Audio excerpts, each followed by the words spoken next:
Wow, that's a real scope. Hello, what is up guys? I'm your host Gordon and welcome to another one of my video. What I got over here is a LeHui MP9 Gel Blaster. And this over here is a professional grade small form factor competitive gel blaster. And not to mention that the build quality of this blaster, holy moly, it is amazing. Just like Mac Potato for helping me to get me one of these for today's review. Mac Potato is a local Malaysia online foam dot blaster seller who even sells gel blasters these days. So if you guys are interested with one of these, all the necessary information will be provided in the description down below.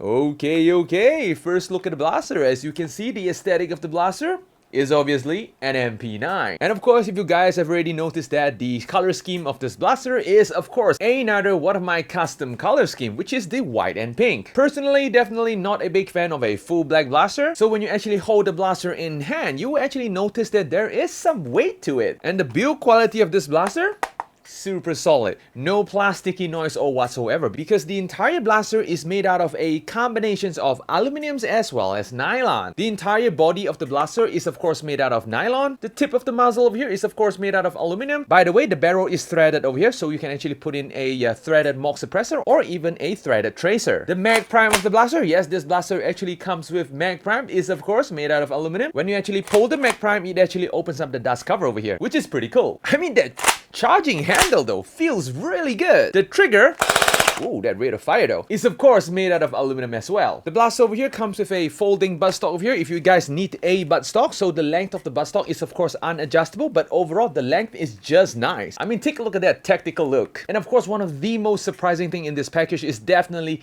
the included holographic scope. Yes, this blaster actually comes with an actual functioning holographic scope. I mean, take a look at that. That is so cool, man. I mean, holographic sight. Wow, kind of getting confused between sight and scope right now. You see, usually these imported blaster comes with like one of those fake reflex sight, fake scope, and this thing over here, wow, it actually came with a real thing. That is surprising though. And not only that, this is an adjustable sight. You can adjust both your X and Y axis. I mean, how cool is that? And of course, not to mention that this blaster comes with a proper laser. If you guys decided to get yourself one of these, do remember to get some additional battery because the package does not really come with a battery. Since it didn't really come with a battery and this is more of a hobby grade blaster, right off the bat, because this is an SMG, I'm using an 11.1.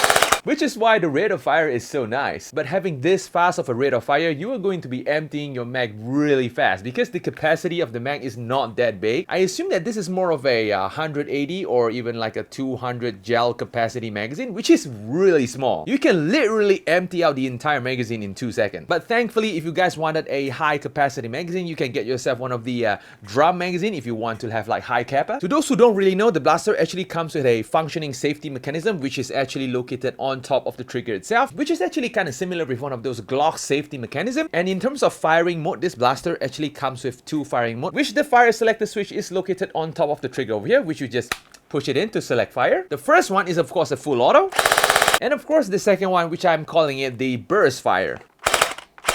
You see what I mean? It sounds like a 3-shot burst, but on paper, this is supposed to be semi-auto. But weirdly enough, sometimes it fires singles. Weird, huh? But seriously, burst fire is much more cooler. The grip of the blaster is actually very comfortable. The trigger pull is just nice. Love the metal trigger. Just that the front grip of the blaster can be quite uncomfortable when the blaster is folded because, you know, the texture of the folding buttstock on your finger can be, you know, a little bit weird though. But it feels absolutely comfortable without the folding buttstock. In terms of Picatinny rails, the blaster only comes with a roll of Picatinny rail on top of the blaster for the scope of your choice. Yes, since this is a kind of a high-powered blaster, so an actual scope is helpful. Well, since this blaster actually comes with an actual working holographic sight, you're good to go out of the box. In the same time, if you guys are not into having one of these holographic sight, the blaster also comes with a pair of iron sight. And of course, another smaller Picatinny rail at the right-hand side of the blaster for the laser. And there is no Picatinny rail at the left-hand side. So yep, I guess that's all of the quirks and features of this blaster over here. Actually, I'm personally more interested with the sight than the blaster. So yep, I guess without further ado, let us go test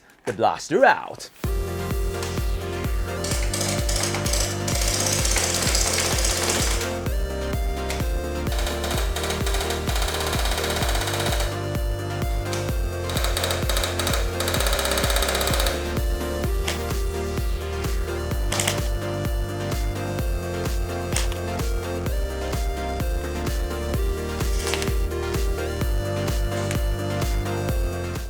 Okay, we are back, guys. So the performance of the blaster over here is actually kind of surprising though. I mean, with such a small plunger and small plunger tube, this blaster can actually shoot from 199 FPS all the way to 208 FPS. I mean, with this kind of number, shooting a target in 10, 15, or even 20 meters is not even an issue. But since I'm living in a small apartment, as usual, shooting a target in 10 meters is definitely not a problem. And not to mention that with this kind of rate of fire, oh yeah, that's a lot of fun. Of course, most importantly, operating this blaster so far, I did not encounter any jams, which is a good thing. And as always, will this blaster passes the wall test? Definitely yes. Even though after I changed up the color scheme to a pink and white, it still looks really good on the wall. And of course, overall, a very good CQB blaster. If you think that sub 200-ish FPS is not enough for you, a simple O-ring swap using higher quality gels can easily improve the performance of the blaster. And of course, last but not least, despite having such a short barrel, the accuracy is actually surprisingly good for such a tiny blaster. So yep, I guess that's all for today, guys. If you guys like this video, feel free to smash the like button. I'll be posting video every Saturday and once in a while on Wednesday, so do remember to click on the subscribe button as well as the notification bell. So yep, Gordon's checking out and I'm going to see you guys in the next video. Adios, guys!